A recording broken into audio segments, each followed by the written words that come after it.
Bismillah. Assalamualaikum warahmatullahi wabarakatuh. Innal hamdalillah nahmaduhu wa nasta'inuhu wa nastaghfiruh wa na'udzu billahi min shururi anfusina wa min sayyiati a'malina.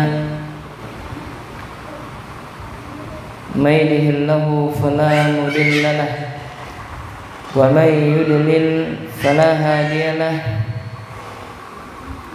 Asyhadu an la ilaha illallah wahdahu la syarika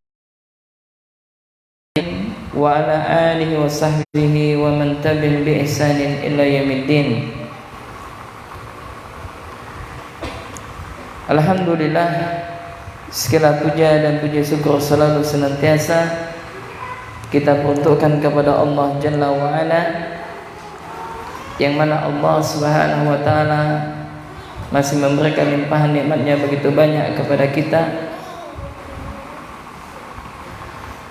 Semoga salam dan selawat senantiasa tercurahkan kepada junjungan Nabi besar kita Muhammad bin Abdullah, kepada keluarganya, sahabatnya, dan juga kepada umatnya.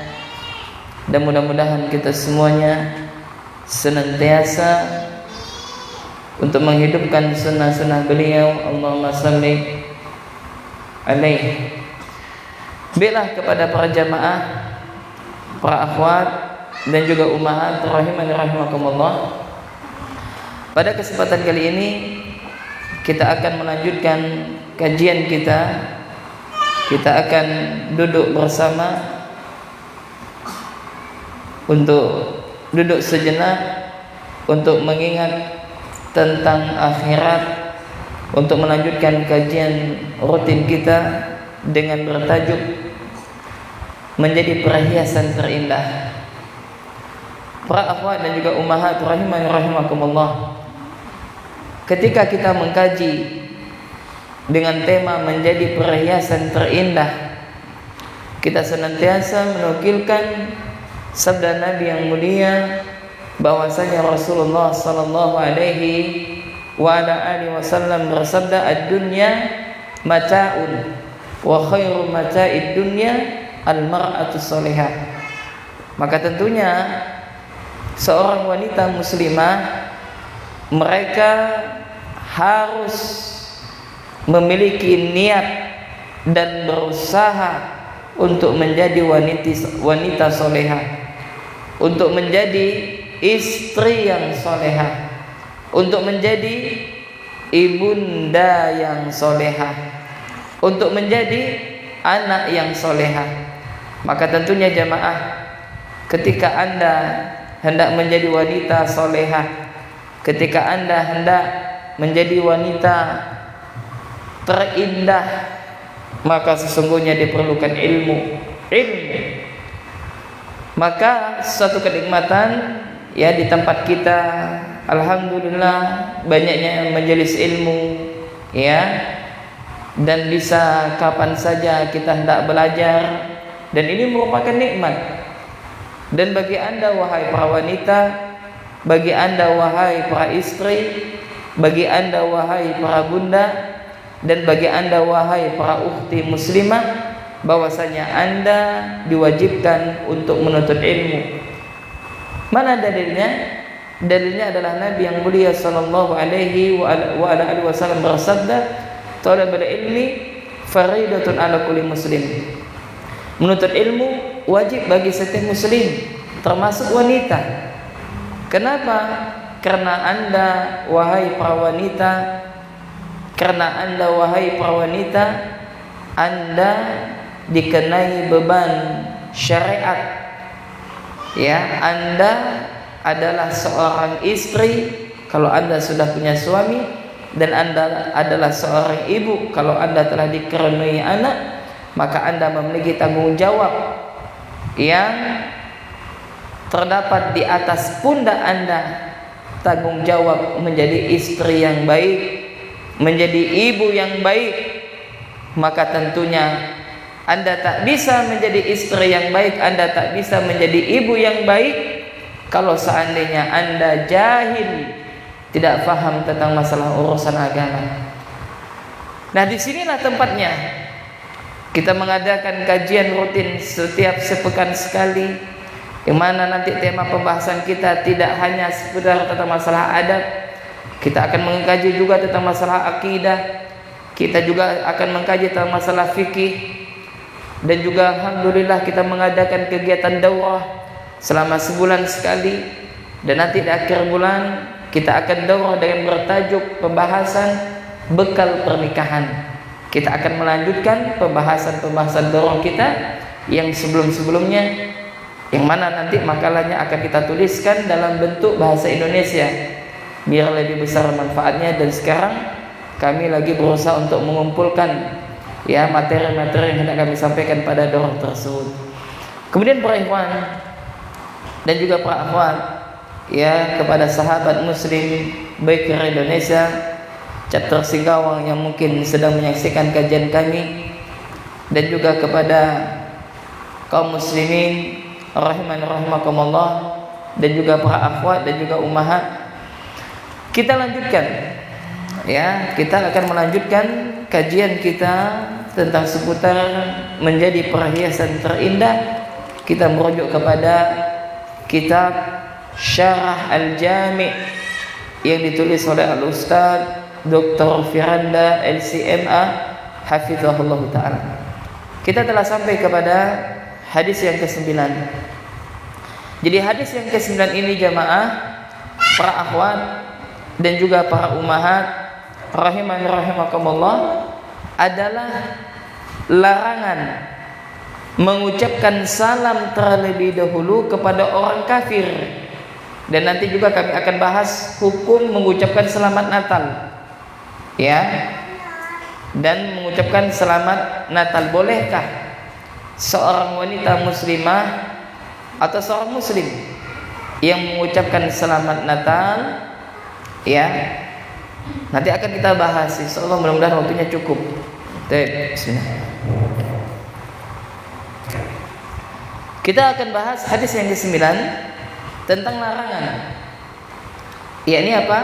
Tidak boleh bagi setiap wanita muslimah atau seorang muslim yang mereka mendahului mengucapkan salam kepada orang kafir.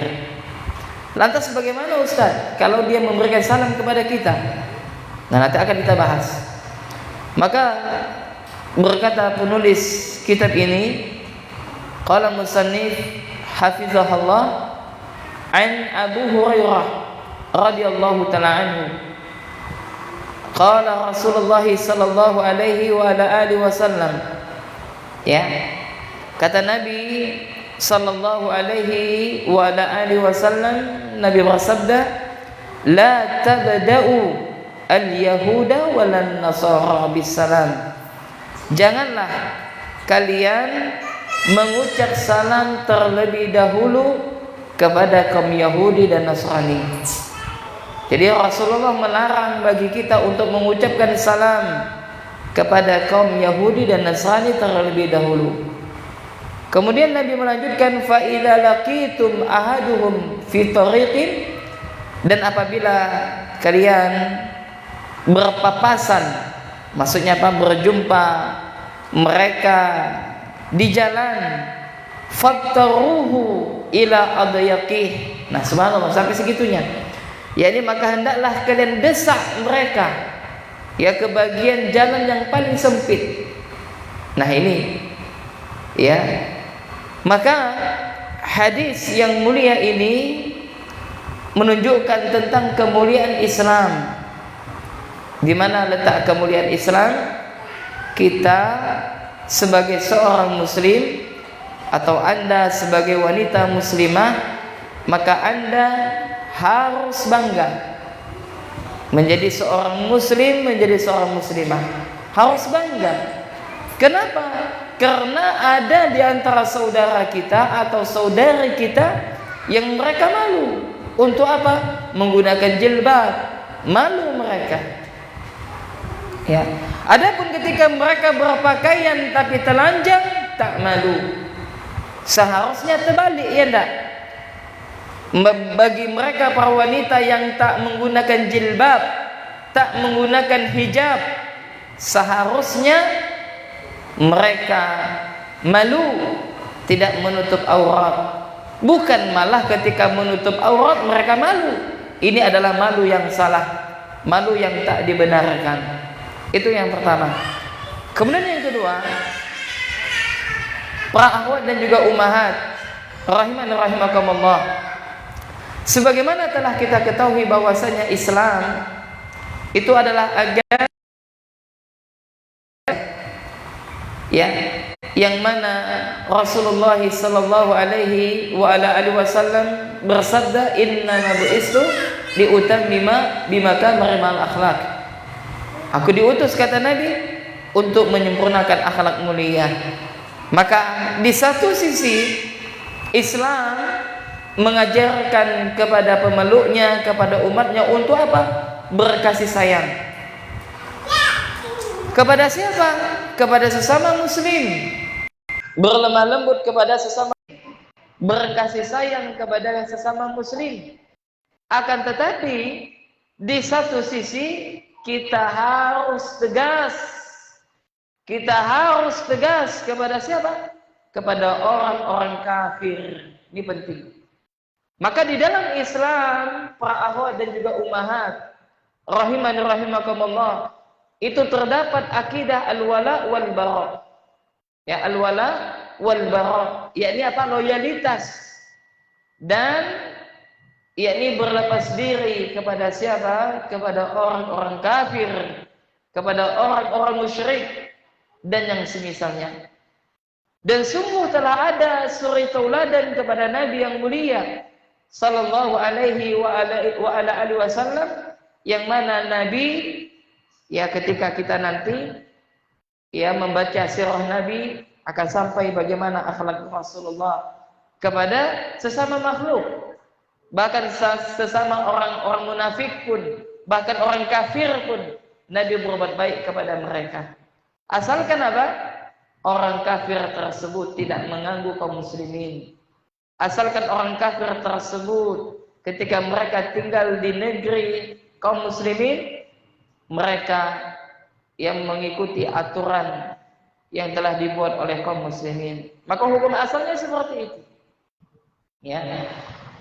Kemudian jemaah rahiman rahimakumullah, di dalam hadis yang mulia ini ada beberapa hal, ada beberapa poin yang hendak kita sampaikan. Poin yang pertama adalah larangan, yakni tidak boleh seorang muslim mendahului mengucapkan salam kepada orang kafir. Ingat ya ibu-ibu, Anda tak boleh memberikan salam kepada orang kafir. Kepada siapa? Kepada makje, ya, kepada orang yang kafir tak boleh kita ucapkan salam, assalamualaikum. Kenapa? Karena salam itu adalah doa. Assalamualaikum artinya adalah keselamatan bagi engkau. Dan orang kafir, mereka tak selamat kalau mereka tak masuk Islam. Ya, mereka tak selamat kalau apa? Kalau seandainya mereka tak masuk Islam. Lantas bagaimana kalau seandainya mereka memberikan salam kepada kita? Bagaimana misalkan ada teman ummahat, ya, atau tetangga rumahnya orang Nasrani atau Yahudi atau orang kafir, lantas kalau dia ketemu dengan kita bagaimana? Ya, lalu dia mengucapkan salam kepada kita, bagaimana? Bagaimana sikap kita? Maka Nabi mengajarkan sikap kita adalah kita balas tapi lafaznya tidak ada salam. Ya, jadi bagaimana? Jadi kalau dia mengatakan assalamualaikum, maka cukup kita balas waalaikum. Khalas. Jadi enggak usah waalaikumsalam. Tak usah. Kenapa? Karena demikian yang diajarkan oleh Rasulullah. Ya, maka ketika mereka mengucapkan salam kepada kita, maka kita ya balas dengan waalaikum. Ya, kemudian kita tak boleh mendahului mengucapkan salam kepada mereka. Naam. Kemudian jemaah rahiman rahimakumullah. Sekarang apa hukum mengucapkan Natal? Selamat Natal ya enggak? Nah, ini ya harus kita pahami. Kenapa?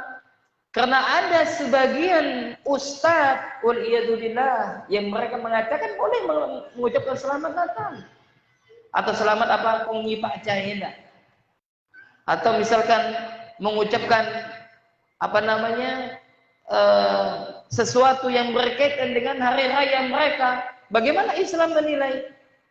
Maka para jamaah, para akhwat dan juga para ummahat rahiman rahimakumullah, ada sebuah kaidah yang harus kita pahami.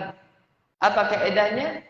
Kaidahnya adalah hendaknya seorang muslim di dalam segala hal mereka harus hati-hati. Ya.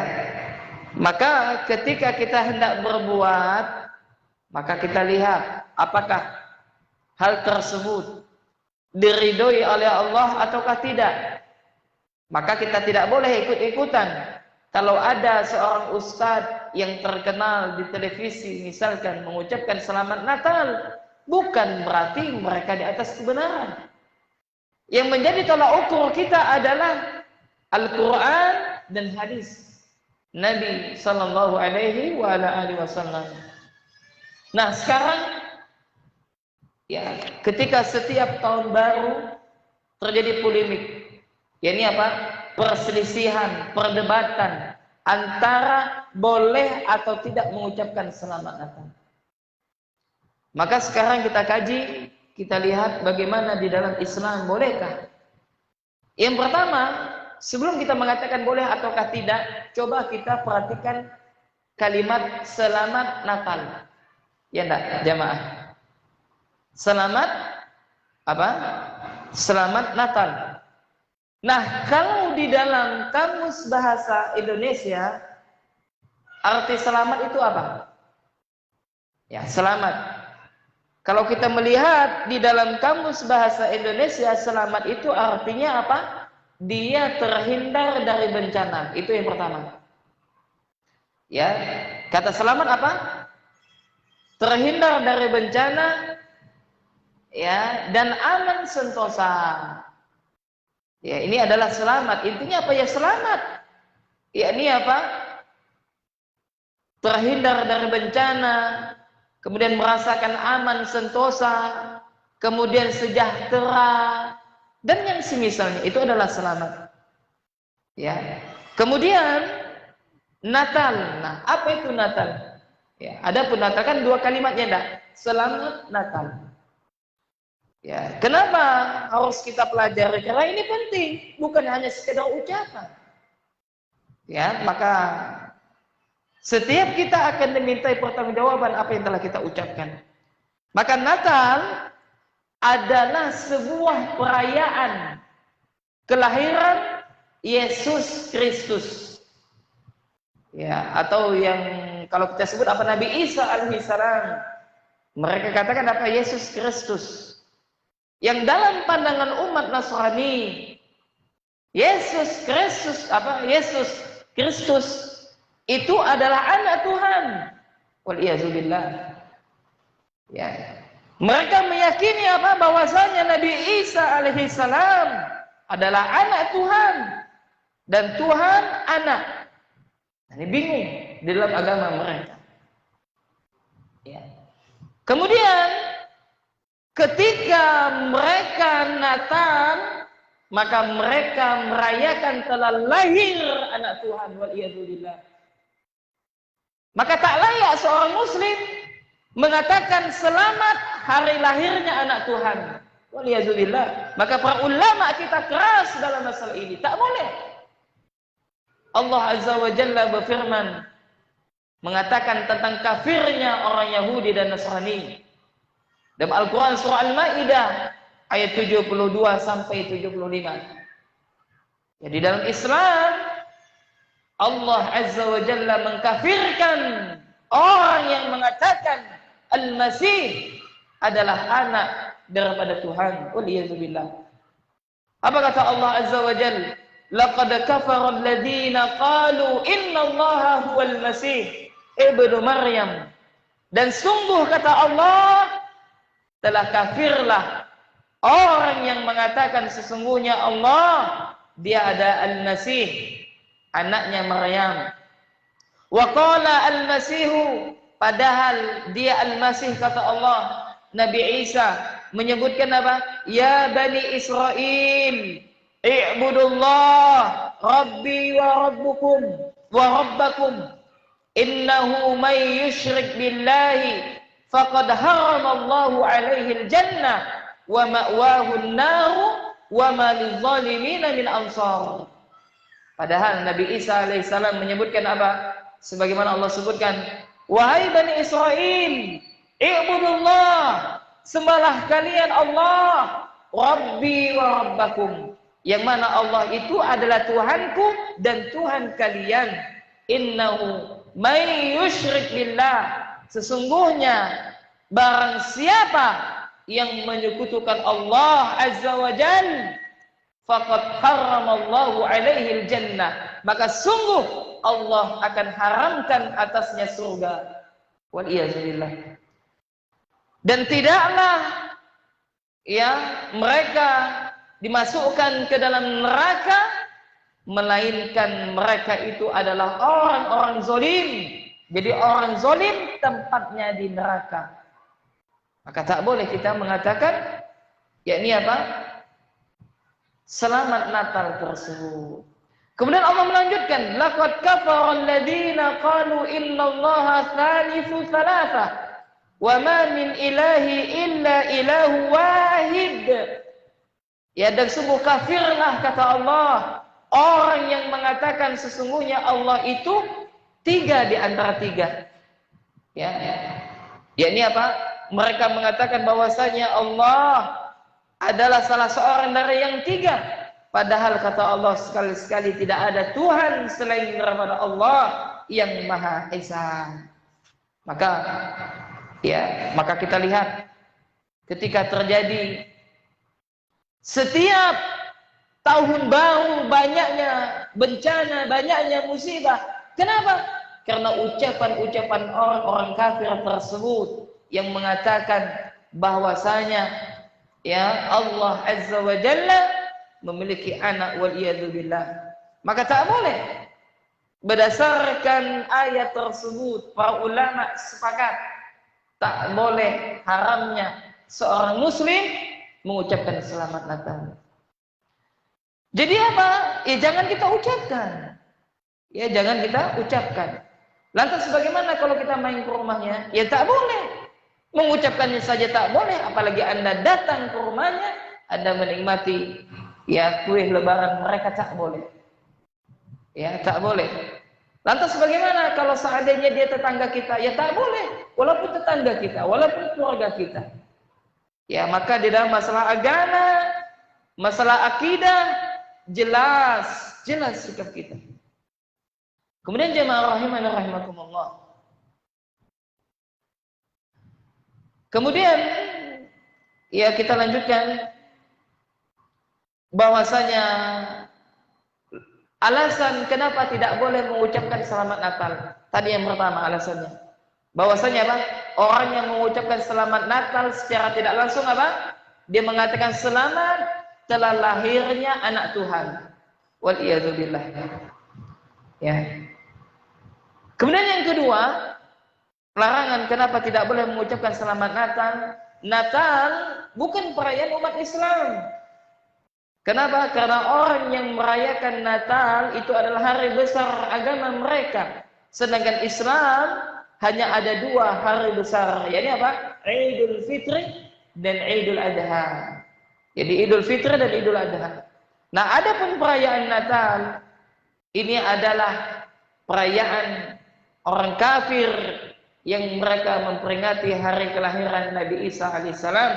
Akan tetapi dalam konsep mereka meyakini Isa itu adalah anak Tuhan, waliyadzubillah. Dan telah Allah Azza wa Jalla sanggah, telah Allah jelaskan bahwasanya apa yang mereka lakukan itu adalah kedustaan, ya, sesuatu yang diharamkan oleh Allah Subhanahu wa taala.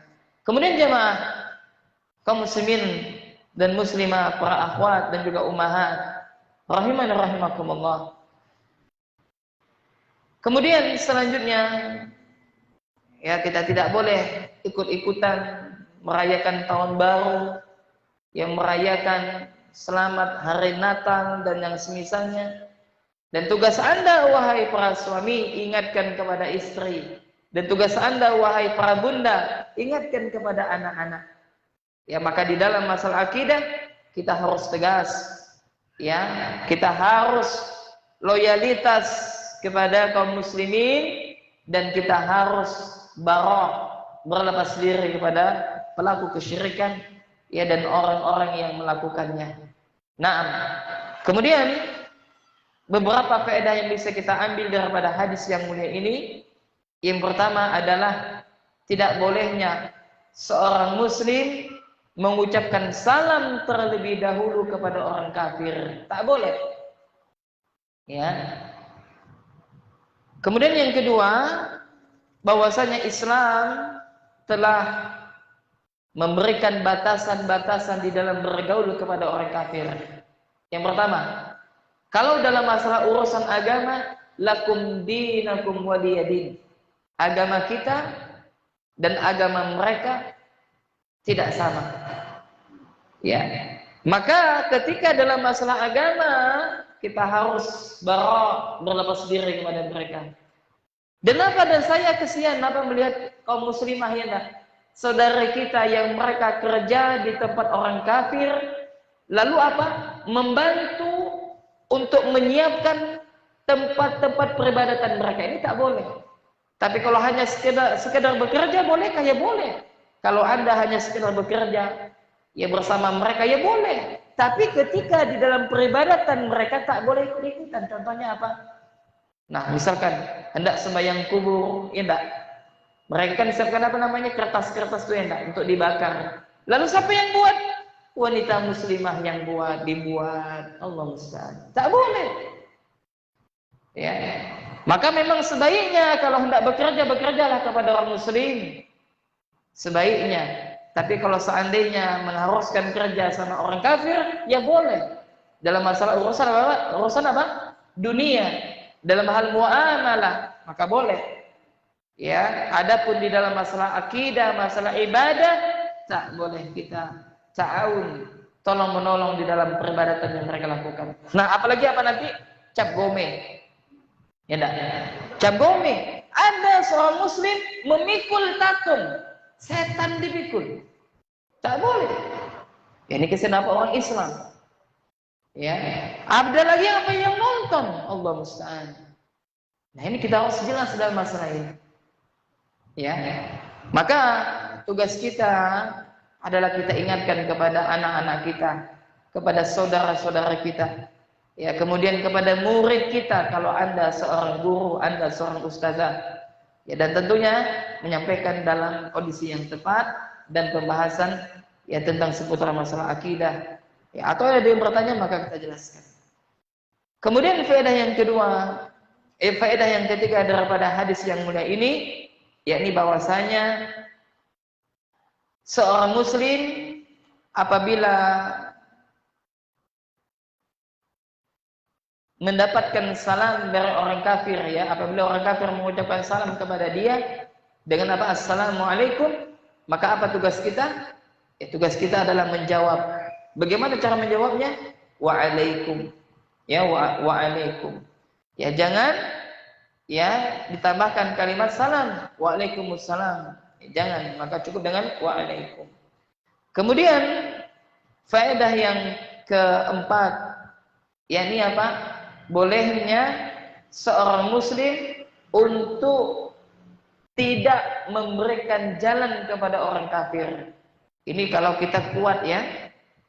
Ya, kalau kaum muslimin itu kuat, kemudian memiliki khalifah.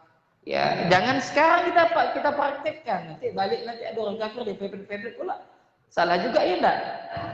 Ya, kenapa? Ini tadi ngaji sama Ustaz tadi di Musola Al-Barakah, ya jangan seperti itu ya. Salah Anda memahaminya.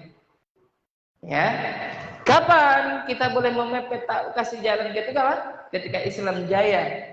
Kenapa memang harus seperti itu bersikap? Kenapa? Karena orang kafir sejatinya mereka itu numpang di dunia ini dengan apa? Dengan orang beriman, ya enggak? Apa kata Nabi? Tidak akan terjadi kiamat kecuali apa? Di dalam dunia ini ada orang-orang yang beriman. Maka kelak ketika kiamat datang, maka Allah meniupkan angin, yang mana angin inilah yang nanti akan mencabut ruh setiap mukmin yang di dalam hatinya terdapat keimanan kepada Allah Azza wa Jalla. Maka ketika tak ada lagi orang mukmin, maka Allah Subhanahu wa taala yang mengakhiri dunia yang fana ini. Kemudian jemaah rahimani rahimakumullah, demikian beberapa faedah daripada hadis yang ke-9 tentang larangan yang mendahului memberikan salam kepada orang kafir. Maka para akhwat dan juga ummahat rahimani rahimakumullah, menjadi seorang muslimah ya itu harus ya mereka menjadi jati diri mereka sendiri. Maksudnya apa? Menjadi wanita muslimah atau menjadi seorang muslim harus tegas di dalam masalah apa? Prinsip akidah. Ya, harus tegas dalam apa? Masalah prinsip akidah. Ya, maksudnya apa? Maksudnya adalah ketika orang kafir yang mereka merayakan ya ini apa? Hari raya mereka, kita tak usah ikut-ikutan. Nah, yang jadi masalah apa? Saudara-saudara kita atau saudara kita yang mereka apa? Bekerja di mana misalkan? Di satu perusahaan ya, seperti minimarket atau yang misalnya disuruh apa? Pakai topi-topi ya orang-orang kafir tersebut. Bolehkah? Ya tak boleh. Ya makanya tadi kami katakan sebaiknya kalau hendak bekerja itu maka cari orang yang muslim. Tapi kalau tidak ada, ya tidak, maka tidak masalah. Ya maka kita sampaikan kepada mereka ya bahwasanya agama kita melarang. Ya, adapun tentang masalah urusan yang tidak berkaitan dengan agama, tentang masalah muamalah, maka boleh ya kita untuk bermuamalah kepada mereka. Baik. Kemudian kita tambahkan satu hadis lagi. Ya. Karena waktu kita masih ada. Hadis yang ke-10. Subhanallah ya, ternyata Islam mengajarkan hal demikian. Ya, Islam mengajarkan hal demikian. Yakni tentang salam, yakni apa? Larangan tidak boleh mengucapkan salam kepada orang kafir. Hadis yang ke-10. Ini adalah tentang seputar adab bersin. Subhanallah jemaah. Adab bersin pun diajarkan oleh Rasulullah sallallahu alaihi wasallam. Maka itulah hikmahnya apa? Berbeda orang yang berilmu dengan orang yang tak berilmu, ya enggak? Maka Allah sebutkan hal yastawi alladzina ya'lamuna walladzina la ya'lamun. Apakah sama kata Allah orang yang berilmu dengan orang yang tak berilmu? Maka berbeda. Ya. Maka bersinnya orang yang biasa ikut ke pengajian dengan bersinnya orang-orang yang ada di pasar yang mereka tak pernah belajar berbeda. Ya enggak? Kenapa? Karena bersinnya orang yang berilmu tak sama dengan bersinnya orang yang tak berilmu. Kenapa? Karena di dalam Islam telah diajarkan bagaimana sikap seorang muslim ketika bersin. Maka kita dengarkan hadis yang ke-10 bahwasanya Rasulullah sallallahu alaihi wasallam bersabda, "Idza atasa ahadukum," apabila salah seorang di antara kalian bersin, ya, falyakul, maka katakanlah alhamdulillah, segala puji bagi Allah. Maka ketika bersin, bagaimana bersin? Kasih, ya enggak? Betul enggak bahasa kita kasih kan? Hah? Nah, kasih. Nah, jadi bapak ibu-ibu perawat pun kasih atau kasih. Nah, apa? Memuji Allah. Alhamdulillah. Ya. Jangan pula dibilang ayam goreng. Nah, jangan pula bilang seperti itu. Ya enggak? Ini orang awam yang seperti itu. Nah, maka apa kata Nabi? Apabila salah seorang di antara kalian bersin, maka hendaklah ucapkan alhamdulillah. Segala puji bagi Allah. Kenapa? Karena nanti akan kita sebutkan penjelasannya ya. Kemudian waliyakul lahu akhuh. Nah, apabila yang mendengarkan, ya misalkan ada saudara kita bersin, asyhad katanya, lalu dibilang alhamdulillah, maka kita yang mendengarkan ketika dia mengucapkan tersebut, maka kata Nabi, ucapkanlah ya kepada saudari kalian atau saudara kalian tersebut, yarhamukallah. Subhanallah ya. Ya ini apa? Yarhamukallah. Ya, yarhamukallah. Artinya apa? Semoga Allah merahmatimu. Subhanallah, indahnya Islam. Saling mendoakan. Ya. Nah, kemudian kata Nabi, fa iza qala lahu yarhamukallah falyakul. Nah, apabila kita didoakan oleh saudara kita atau saudari kita ketika kita bersin, ya, kita dianjurkan untuk apa? Mengucapkan alhamdulillah. Makanya mendengarkan, mendoakan yarhamakallah. Nah, kita balik mendoakan lagi. Apa doanya? Ya yahdikumullah wa yuslihu balakum. Subhanallah ya. Para akhwat rahimanirrahmakumullah. Indahnya Islamnya enggak? Nah, ini ibu-ibu dan juga para akhwat, hafalkan doa ini. Ya, hafalkan. Maka kalau misalkan yang bersin itu adalah wanita, kita ubah domirnya apa? Yarhamukillah.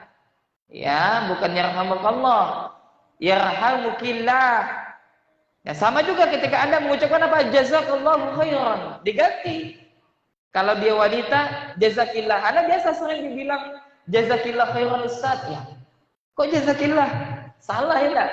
Salah Anda. Tapi biarkan Anda jelaskan. Ya, jazakillah khairan Ustaz. Bukan jazakillah. Apa? Jazakallah khairan. Kalau untuk laki-laki. Nah, kalau untuk yang akhwat, yang muannas, barulah jazakillah. Ya, na'am. Maka kita doakan yarhamakillah, yarhamukillah.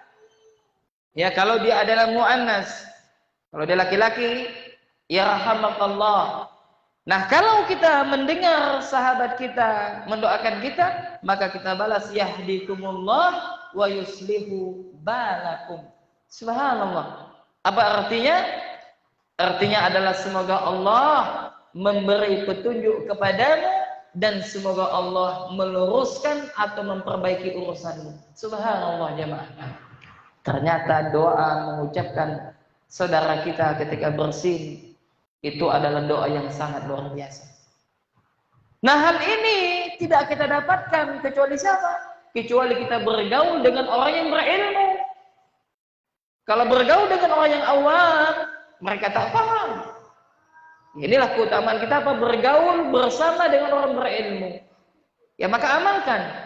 Dan bagi Anda wahai para bunda, Anda wahai para umi, Anda wahai para ibu, ajarkan kepada Ananda, kepada anak-anak kalian. Ketika bersin wahai Ananda, ketika kasih wahai anak-anak, ucapkan alhamdulillah. Nah, apabila abang yang bersin dan adik mendengarkan, maka adik mendoakan. Apa doanya? Ya rahmakallah. Nah, ketika abang mendengarkan adik mendoakan ya rahmakallah, maka abang harus menjawab doanya adik dengan apa? Yahdikumullah wa yuslihu balakum. Biasanya. Makanya suatu ketika ketika Imam Ahmad mengisi pengajian yang hadir berapa? 5.000. Maka ketika dia bersin, dia mengucapkan alhamdulillah, maka yang balas bagaimana? Ya rahmakallah. Seperti apa? Surah apa? Lebah. Dengarnya bagaimana surah Lebah? Oh, tapi saking ramainya subhanallah. Berapa banyak yang mendoakan beliau. Makanya antum ya, Anda juga para akhwat rahimakumullah, apabila ada guru kita bersin dan kita mendengarkan dia mengucapkan alhamdulillah, maka dibalas. Ya rahmakallah. Dibalas. Dan juga tidak perlu keras-keras ya enggak. Ya rahmakallah Ustaz, tak boleh juga. Ya enggak, cukup ya rahmakallah. Nah, kalau didengar oleh telinga kita, maka kita harus balas dengan doa yahdikumullah wa yuslihu balakum. Subhanallah, indahnya Islam. Ya. Nah, sekarang kita menjelaskan kenapa ketika bersin kita harus memuji Allah. Apa kaitannya?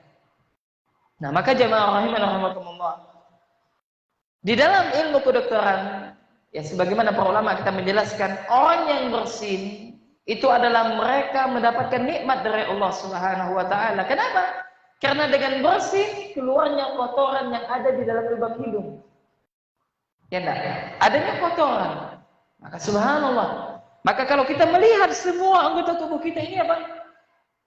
Terdapat apa kebesaran Allah? Maka Allah sebutkan apa dalam Al-Quran surah At-Tin? Laqad khalaqnal insana fi ahsani taqwim, kata Allah. Dan sungguh kami telah menciptakan manusia dalam bentuk yang sempurna. Ya enggak? Ya.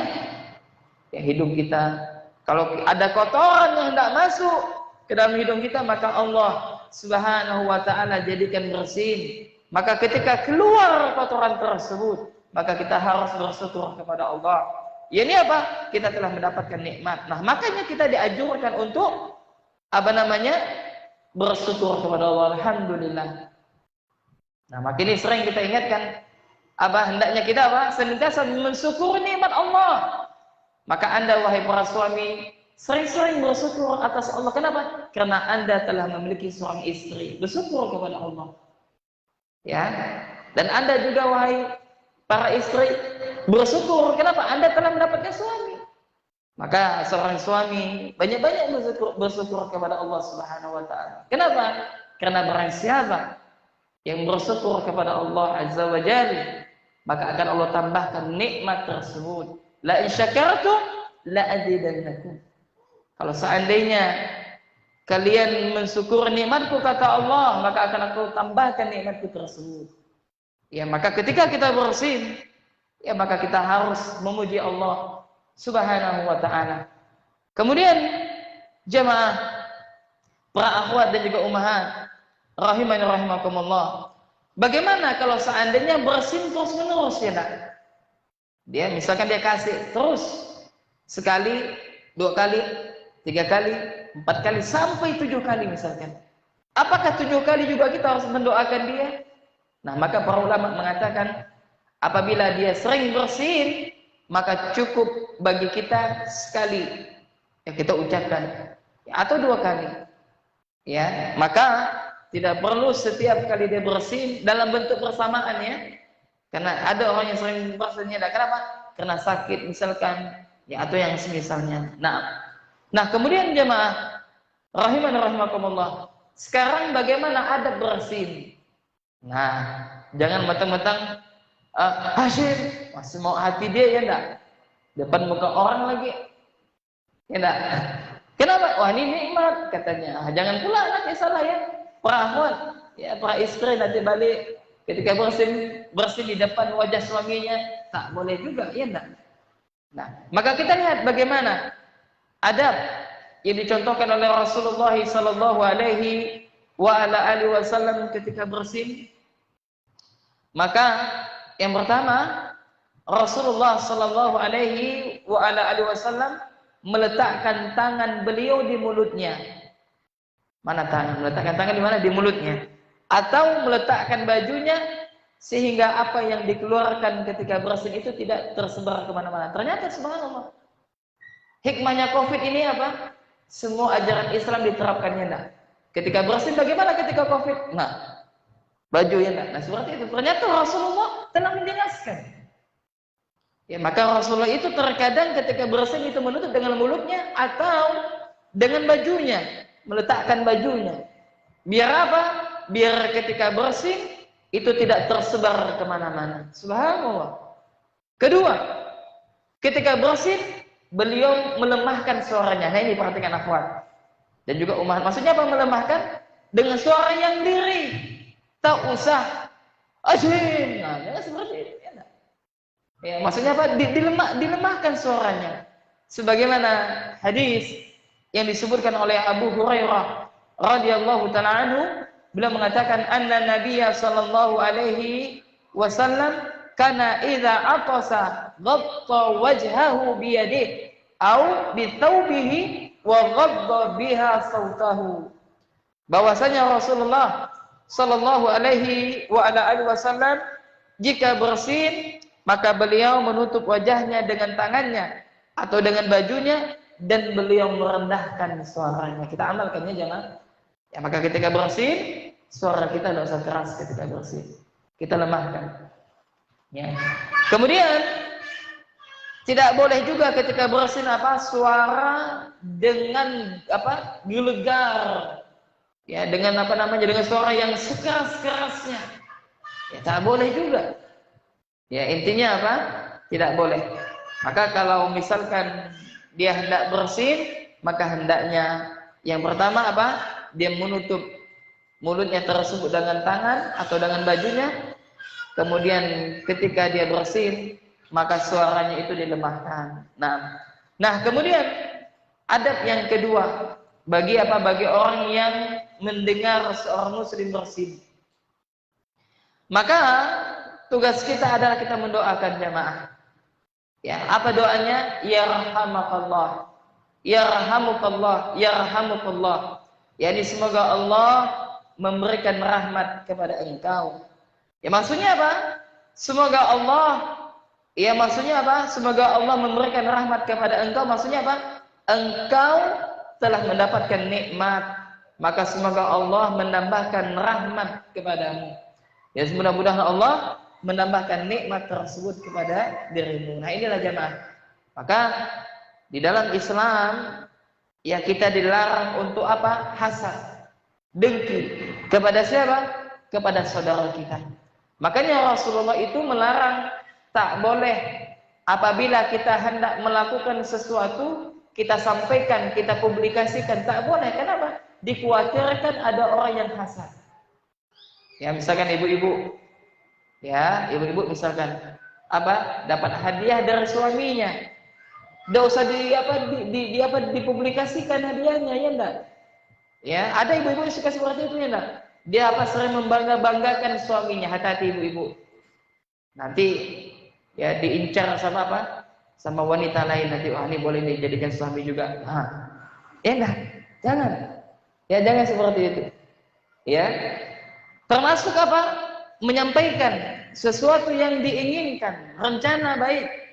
Maka kata Nabi, kita rahasiakan rencana baik kita. Kenapa? Dikhawatirkan ada orang yang hasad.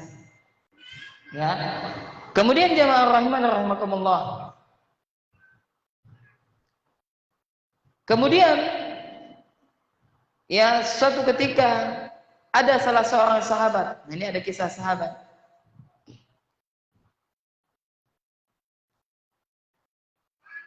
Bagaimana kalau misalkan ketika kita bersin, ya ketika kita mengucapkan bersin, alhamdulillah, maka kita tidak mendengarkan ya doa yang diucapkan oleh saudara kita. Seharusnya yarhamukallah. Seharusnya yarhamukallah.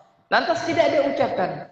Bagaimana hal tersebut? Maka disebutkan dalam sebuah hadis, aqsa rajulani inda Nabi sallallahu alaihi wa alihi wasallam, bahwasanya dahulu ada dua orang yang bersin di sisi Rasulullah sallallahu alaihi wa alihi wasallam.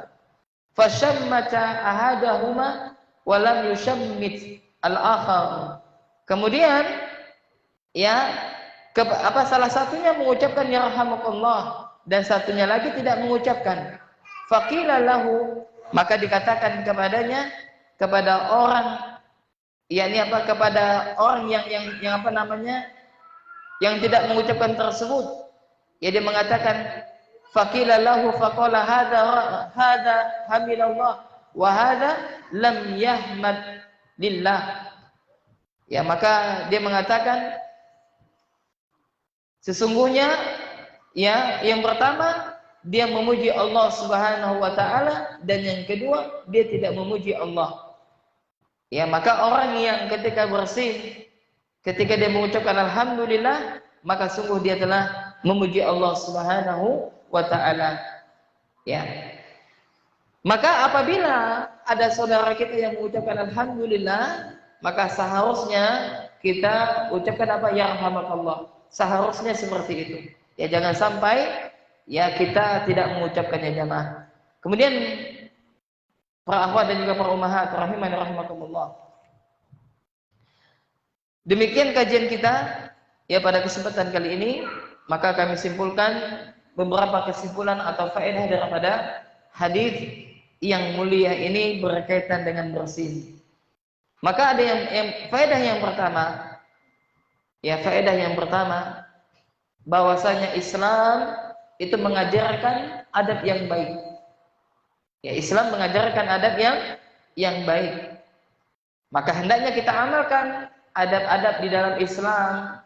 Bagaimana adab ketika buang hajat, adab masuk kamar mandi, kemudian apalagi adab kepada tetangga, ya adab kepada orang tua, kemudian adab kepada sahabat, dan adab ya dalam segala hal. Dan bahkan Islam mengajarkan apa? Adab dalam berjima, adab dalam berhubungan suami istri. Yang mana hal ini tidak kita dapatkan di agama selain daripada agama Islam. Kemudian yang kedua, faedah yang kedua daripada hadis ini, hendaknya setiap muslim maupun muslimah ketika mereka bersin, maka hendaknya mereka memuji Allah Subhanahu wa taala, mengucapkan kalimat tahmid, yakni apa? Alhamdulillah. Ya, kenapa? Karena apabila dia niatkan karena Allah, maka dia mendapatkan pahala. Dia mendapatkan pahala. Kenapa? Karena dia telah menghidupkan ajaran daripada Nabi yang mulia sallallahu alaihi wa ala alihi wasallam. Ya, jadi tidak hanya sekedar mengucapkan, tapi apa? Kita merenungi, kita resapi maknanya. Ketika bersin, kita ucapkan alhamdulillah, segala puji bagi Allah. Yang mana Allah telah memberikan nikmat kepada kita, Allah telah menjauhkan kita dari berbagai penyakit. Kemudian faedah yang ketiga, hendaknya orang yang mendengar saudarinya atau saudaranya mengucapkan ya alhamdulillah ketika bersin, maka hendaklah dia mendoakan yarhamakallah, mendoakan. Dan ini menunjukkan bahwasanya seorang muslim hendaknya mereka saling mendoakan, yang mendoakan dalam kebaikan, ya mendoakan kebaikan. Maka bagi anda wahai para suami, doakan istri anak anda, dan anda wahai para istri doakan suami dan anak-anak anda, dan doakan orang-orang yang kita cintai. Kemudian kesimpulan yang terakhir, hendaknya apabila ada orang yang mendoakan kebaikan kepada kita, hendaklah kita balas dengan doa yang lebih baik. Ya, apabila ada orang yang mendoakan kepada kita, maka hendaklah apa? Kita mendoakan lebih baik. Ya, makanya para akhwat, para ummahat, dan juga kepada istri, ketika anda mendapatkan nikmat dari suami, maka ucapkan jazakallah khairan habibi. Wah, gitu bilang. Ya, syukron habibi. Nah, bilang gitu dipuji enggak? Ya, zauji ya. Yang ya, terima kasih jazakallah khairan kekasihku. Nah, bilang gitu ibu-ibu ya. Nah, ya doakan. Dan juga anda wahai para akhwat yang belum menikah, tentu saja kewajiban memberikan nafkah adalah orang tua anda. Anda ucapkan jazakallah khairan ya abi, ya jazakallah khairan ya umi. Nah, sampaikan. Ya, dan anda wahai para suami, ketika istri menyuguhkan air kopi, ucapkan jazakallah khairan ya istriku yang tercantik. Nah gitu. Ya puji terus. Ya puji. Karena wanita itu senang dengan pujian, ya. Nah, ada ibu-ibu ya suaminya memujinya, heran ya, bang, tang muji adik bang, bong tabiat ke bang, katanya.